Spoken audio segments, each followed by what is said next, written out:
Hello friends, this is Jyoti Verma. Today I am going to start a new subject of first semester B.Ed. ये subject first semester का एक बहुत ही important subject है जिसका नाम है आईसीटी। आईसीटी में हम पढ़ेंगे इंफॉर्मेशन कम्युनिकेशन टेक्नोलॉजी के बारे में। इसकी फुल फॉर्म होती है इंफॉर्मेशन कम्युनिकेशन टेक्नोलॉजी। ये सब्जेक्ट हमारे फर्स्ट सेमेस्टर में इसलिए ऐड किया गया ताकि हम जो नए टीचर्स बनने वाले हैं या जो पुराने टीचर्स हैं जिन्हें आईसीटी की नॉलेज नहीं है उनको भी इसके बारे में नॉलेज मिल सके, क्योंकि अब स्टडी ओनली बुक्स पर ही बेस्ड नहीं है। ऑनलाइन स्टडीज भी स्टार्ट हो गई हैं, वीडियोस के द्वारा भी बच्चों को पढ़ाया जाता है। बहुत सारी ऐसी ऑडियो में भी बच्चों को पढ़ाया जाता है। तो पुराने जो टीचर्स हैं उनको भी ये चीज़ें आनी चाहिए कि बच्चों को किस तरह आप ऑनलाइन स्टडी कराएंगे, या आप स्मार्ट बोर्ड का या वाइट बोर्ड का, इलेक्ट्रॉनिक बोर्ड्स का कैसे यूज़ करेंगे। बहुत सी ऐसी टेक्निक्स हैं जो हम आईसीटी में आगे पढ़ने वाले हैं और आईसीटी के बारे में जानने वाले हैं कि आईसीटी है क्या, आईसीटी कितना वाइडर लेवल तक फैला हुआ है। आईसीटी यानी इंफॉर्मेशन कम्युनिकेशन टेक्नोलॉजी। आईसीटी का क्या रोल है स्कूल में।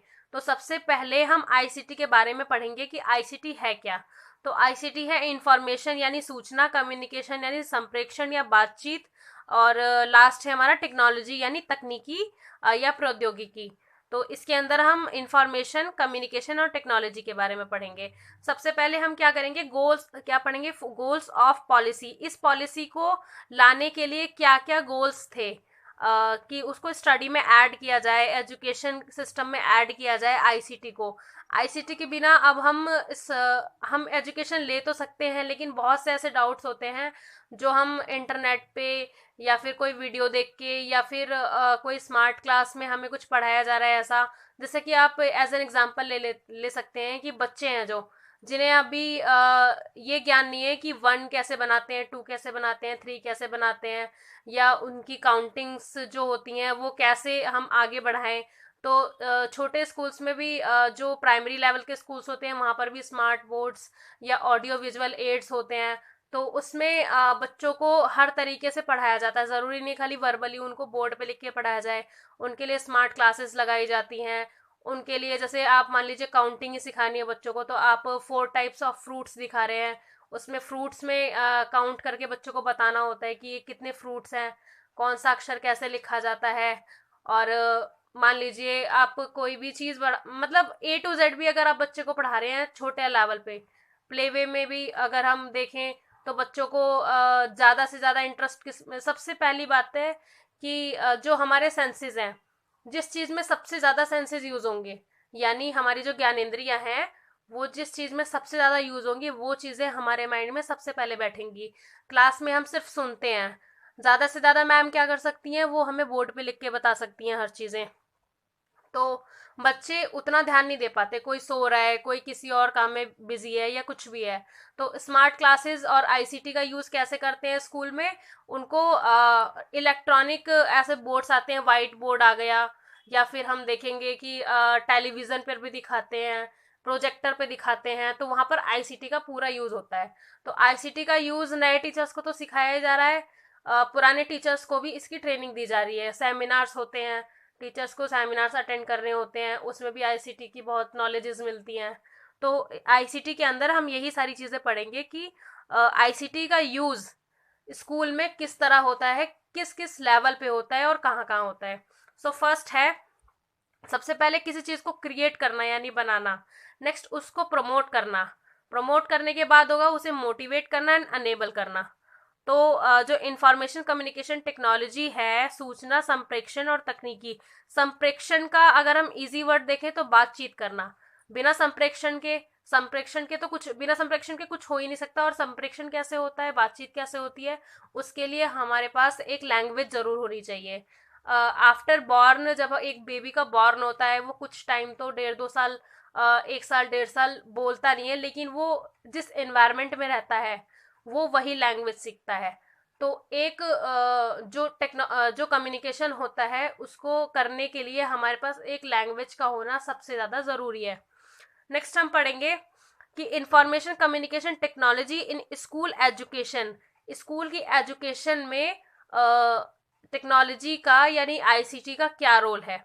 तो सबसे पहले हम इसमें देखेंगे ICT literacy and competency enhancement, यानी साक्षरता और योग्यता वृद्धि।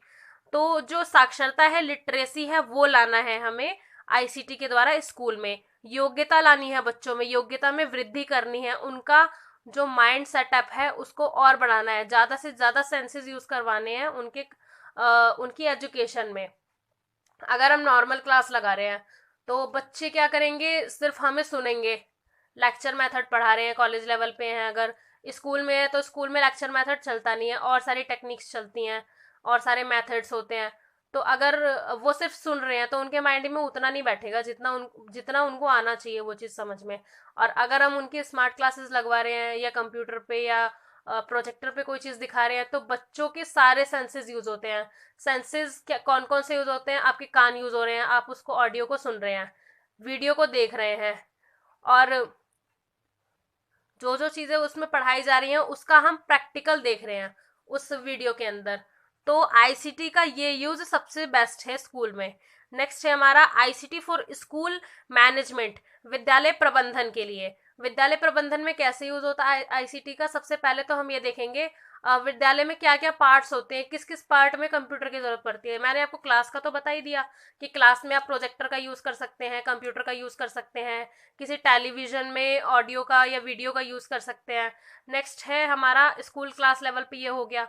नेक्स्ट है हमारा एडमिनिस्ट्रेशन यानी प्रशासन। तो क्लासरूम अब तो ऐसा हो गया है कि अब किसी भी स्कूल में रजिस्टर बेस कोई काम नहीं होता। ज्यादातर जो स्कूल्स हो गए हैं वो कंप्यूटर पे बेस हो गए हैं, कंप्यूटर बेस्ड स्कूल हो गए हैं। तो कंप्यूटर हर स्कूल में अवेलेबल होता है, हर ऑफिस में, लाइब्रेरी में। आपके एडमिनिस्ट्रेशन का जितना भी वर्क होता है, मान लीजिए बच्चों का एडमिशन हो रहा है, बच्चों की डिटेल्स रखनी है तो वो भी कंप्यूटर पे हो रहा है, बच्चों का रिजल्ट भेजना है वो भी कंप्यूटर पे हो रहा है, बच्चों के पेरेंट्स से कोई बातचीत करनी है, उनको कोई मैसेज फॉरवर्ड करना है तो वो भी कंप्यूटर से हो रहा है। कोई भी ऐसी कोई भी किसी भी टाइप का रजिस्टर जो भी स्कूल में बनाया जाता है वो सारे रजिस्टर्स, सारी इंफॉर्मेशन वो कंप्यूटर पे रख रहे हैं। अब कोई भी ऐसा रिकॉर्ड रूम होता है, रिकॉर्ड रूम जो चीजें कंप्यूटर पे नहीं हो सकती उनके लिए रिकॉर्ड रूम भी होता है, लेकिन कंप्यूटर पे ज्यादा से ज्यादा वर्क आजकल टीचर्स कर रहे हैं। जो नॉन टीचिंग स्टाफ होते हैं वो ज्यादा से ज्यादा वर्क कंप्यूटर पे कर रहे हैं, आईसीटी का प्रयोग कर रहे हैं यानी। नेक्स्ट है हमारा आईसीटी इंफ्रास्ट्रक्चर। इंफ्रास्ट्रक्चर में क्या क्या यूज होता है आईसीटी का, यानी किस पर संरचना पर कैसे आधारित होता है ये। तो आईसीटी में आपने आईसीटी का हम अगर इसमें देखें तो इसके अंदर होता है कि जो हमारा इंफ्रास्ट्रक्चर है, जो हमारा स्कूल है, जो उसकी बनावट है, उसके अंदर क्या यूज होता है आईसीटी का। तो आपने देखा होगा कि ज्यादा से ज्यादा स्कूल्स में कैमरे लगवा दिए गए हैं। तो आईसीटी का मेन चीज यही है कि इलेक्ट्रिसिटी से जोड़ना उसको, तकनीकी से, टेक्नोलॉजी से जोड़ना। तो उसके अंदर सबसे पहला हम देखेंगे, हमने कैमराज लगवा दिए। सारे स्कूल्स, मोस्टली कितना भी छोटे लेवल का स्कूल हो, सारे स्कूल में आपको कैमराज मिलेंगे। प्लस उसके अंदर कैमराज की वीडियोस देखने के लिए आपको एलसीडी प्रिंसिपल ऑफिस में जरूर मिलेगी। बहुत सी ऐसी चीजें होती हैं जिसका यूज इंफ्रास्ट्रक्चर में होता है। नेक्स्ट है हमारा डिजिटल रिसोर्सेज। जो डिजिटल संसाधन होते हैं, बहुत से ऐसे डिजिटल रिसोर्सेज होते हैं जो स्कूल में यूज किए जाते हैं बच्चों की टीचिंग में। बच्चों की टीचिंग में भी यूज किए जाते हैं, टीचर्स के लिए भी यूज किए जाते हैं, एडमिनिस्ट्रेशन के लिए भी यूज किए जाते हैं। तो ऐसे रिसोर्सेज का स्कूल के लेवल पर बहुत ज्यादा यूज होता है। नेक्स्ट है हमारा कैपेसिटी बिल्डिंग यानी क्षमता निर्माण। तो कैपेसिटी बिल्डिंग में भी बहुत सी ऐसी चीजें हैं जो आईसीटी की यूज होती हैं। नेक्स्ट है हमारा implementing and magnetic managing the policy, यानी नीति को लागू करना और उसका प्रबंधन करना, यानी जो नीतियां बनाई गई हैं उसको लागू करना और उसको मैनेज करना। जिसके अंदर आ जाता है हमारा आधार, कर्तव्य, निर्देशित सिद्धांत, आधारवृत्ति सिद्धांत, ये सारे सिद्धांत उसके अंदर आ जाते हैं। और जो निर्देशित सिद्धांत है उसके अंदर क्या है, शिक्षा हमारी बाल केंद्रित होनी चाहिए। अधिगम जो होना चाहिए वो मिश्रण अधिगम का अवसर प्राप्त हो बच्चों को, मतलब हर तरीके का अधिगम हो। जरूर अधिगम मतलब वो जो सीख रहा है उसका सीखना, उसकी लर्निंग, लर्निंग को हिंदी में बोलेंगे अधिगम, यानी कुछ भी सीखना। नेक्स्ट है निष्पक्ष होना चाहिए, उच्च कोटि की शिक्षा होनी चाहिए, उसमें कोई पक्षपात नहीं होना चाहिए। नेक्स्ट है हमारा उत्तरदायी, यानी लचीलापन शिक्षक में। तो जो शिक्षक होना चाहिए वो फ्लेक्सिबल होना चाहिए, ये नहीं कि वो सिर्फ मैथ्स का टीचर है तो मैथ्स ही पढ़ाएगा, उसको फ्लेक्सिबल होना चाहिए। अगर आप उसको बोले दूसरे सब्जेक्ट पढ़ाने के लिए तो वो, भले ही वो उसकी पेडागोजी ना हो, लेकिन वो उस सब्जेक्ट को पढ़ा सके। क्योंकि मोस्टली ऐसा होता है कि हमने लगभग सारे सब्जेक्ट्स ही पढ़े होते हैं अपने लेवल पे, थोड़े बहुत तो हम इतना पढ़ के भी बता सकते हैं बच्चों को। लचीलापन इतना शिक्षक में होना चाहिए। अगर आप उसको एडमिनिस्ट्रेशन का काम दे दें, या आपने बोल दिया कि आप स्कूल के इंचार्ज के साथ कोई वर्क करवा लीजिए या कुछ भी है, तो स्कूल का जो शिक्षक होता है उसके अंदर लचीलापन यानी फ्लेक्सिबिलिटी होनी चाहिए। नेक्स्ट मैं आगे बताऊंगी कि सूचना संप्रेषण और जो तकनीकी है उसमें उसको हम आसान शब्दों में कैसे समझेंगे। तो फर्स्ट है हमारा सूचना, सामान्य अर्थों में किसी शिक्षा की वस्तु की जानकारी, किसी भी विषय वस्तु की जानकारी समान अर्थों में, उसे हम सूचना कहते हैं। नेक्स्ट है हमारा संप्रेषण, संप्रेषण है हमारा, संप्रेषण शिक्षा की रीढ़ की हड्डी है। जब तक बातचीत नहीं होगी, हमारे पास कोई भाषा नहीं होगी, हम संप्रेषण यानी बातचीत कैसे करेंगे। बिना संप्रेषण के अधिगम और शिक्षा नहीं हो सकती। जब तक हमारे पास कोई लैंग्वेज नहीं होगी, हमारे पास कोई कम्युनिकेशन का टॉपिक नहीं होगा, जब तक हम बातचीत नहीं करेंगे तब तक शिक्षा कैसे हो सकती है। नेक्स्ट है संप्रेषण का क्या समान रूप में अगर हम देखें तो वो है संप्रेषण, यानी सम प्लस प्रेक्षण। नेक्स्ट है हमारा तकनीकी, तो तकनीकी का समान अर्थ है दैनिक जीवन में विज्ञान का प्रयोग करने की विधियों से। तो ये है हमारा सूचना संप्रेषण और तकनीकी, यानी इंफॉर्मेशन कम्युनिकेशन एंड टेक्नोलॉजी। अब हम देखेंगे कि इसकी नीड क्या है स्कूल में। तो सबसे पहला है नीड्स में शिक्षण प्रक्रिया को सरल बनाने हेतु, क्योंकि अगर किसी भी कॉलेज में या किसी भी स्कूल में कंप्यूटर की व्यवस्था है, कंप्यूटर मैनेजमेंट है, वहाँ पर कंप्यूटर सारे चीज़ें कंप्यूटर के द्वारा की जा रही है, ऐसा मैनेजमेंट है वहाँ पर, तो जो शिक्षा है वो बच्चों के लिए सरल हो जाएगी, क्योंकि वो उस चीज़ को प्रैक्टिकली स्क्रीन पर देख पाएंगे। शिक्षण को रुचिकर बनाने हेतु, और उनको इंटरेस्ट भी आएगा पढ़ने में। वो कोई चीज़ अपनी आंखों से देख रहे हैं स्क्रीन पे, तो उन्हें अगर हम कोई साइंस का भी सब्जेक्ट पढ़ा रहे हैं और हमें कोई प्रैक्टिकल दिखाना है, तो हम वो चीज़ें बच्चों को बताने के बजाय उसको दिखा सकते हैं, ताकि उनको ज़्यादा अच्छे से इंटरेस्ट के साथ उनको समझ में आए वो चीज़। नेक्स्ट है हमारा शिक्षण को प्रभावी बनाने हेतु, मतलब शिक्षा जो होती है उसको इफेक्टिव बनाना, कि उसका इफेक्ट बच्चे पे बहुत ज्यादा पड़े, गहराई हो उसके अंदर। नेक्स्ट है हमारा फोर्थ, ज्ञान का संचय व प्रसार करने हेतु, ज्ञान को बढ़ाना, वाइडर लेवल पे ज्ञान को स्प्रेड करना एक तरीके से। नेक्स्ट है हमारा शिक्षण को स्थायी बनाने हेतु, जो शिक्षा हो वो स्थायी हो, मतलब जिस टॉपिक पे हम पढ़ा रहे हैं वो एक स्थायी शिक्षण इसे ही कहेंगे कि हम जिस टॉपिक पर पढ़ा रहे हैं हम उसी का ज्ञान उसको दें। वो इधर उधर ना हो कि मतलब हमने पढ़ाना कुछ था, हमने पढ़ा कुछ और दिया। वो स्थायी होना चाहिए कि एक चीज हम पढ़ा रहे हैं उसको हम ध्यान से पढ़ाएं। नेक्स्ट मैं आपको आगे बताऊंगी स्कोप, कि आईसीटी में कितने स्कोप है, क्या क्या स्कोप है उसका, कहाँ कहाँ तक वो फैला हुआ है। जो आईसीटी है वो स्कूल में या कॉलेज के लेवल पे या एजुकेशन में कहाँ कहाँ तक वो फैला हुआ है। तो फर्स्ट है पाठ्य योजना यानी लेसन प्लान्स।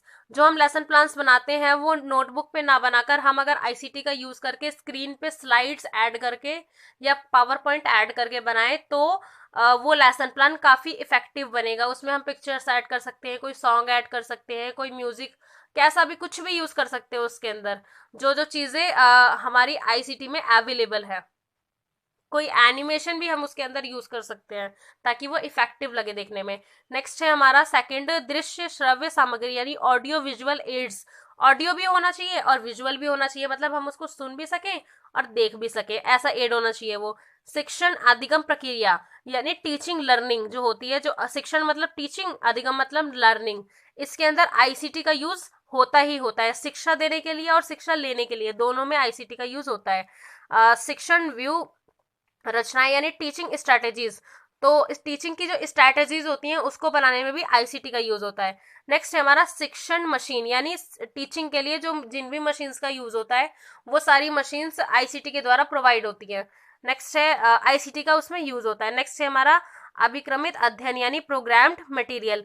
जो हम मान लीजिए हमने कोई पार्ट पढ़ाया, कोई लेसन पढ़ाया क्लास में, और हमें उसका पूरा ब्रीफ में हमें किसी बच्चे को सेंड करना है, तो हम उस मटेरियल को प्रोग्रामिंग के द्वारा उसका कोई पीडीएफ बना लिया, उसका कोई फोल्डर बना लिया, इसके द्वारा हम भेज सकते हैं उस बच्चे को ताकि वो भी उसे रीड आउट कर सके। नेक्स्ट है नवीन धारणाएं एवं प्रयोग यानी इनोवेशन। इनोवेशन के अंदर भी आईसीटी का बहुत यूज है।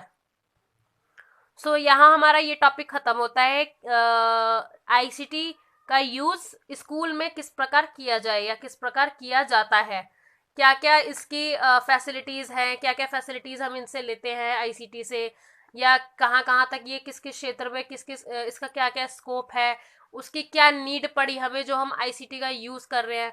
तो हमने अपने फर्स्ट यूनिट के फर्स्ट पॉइंट में ये देखा कि आईसीटी है क्या, आईसीटी का क्या यूज है स्कूल में, और आईसीटी का स्कोप क्या है, उसकी नीड क्या है। नेक्स्ट वीडियो में हम इस फर्स्ट यूनिट का नेक्स्ट टॉपिक यानी सेकंड टॉपिक पढ़ेंगे। Thank you so much for watching this video. मेरे चैनल को लाइक करें, सब्सक्राइब करें, कमेंट करें एंड शेयर करें। Thank you so much.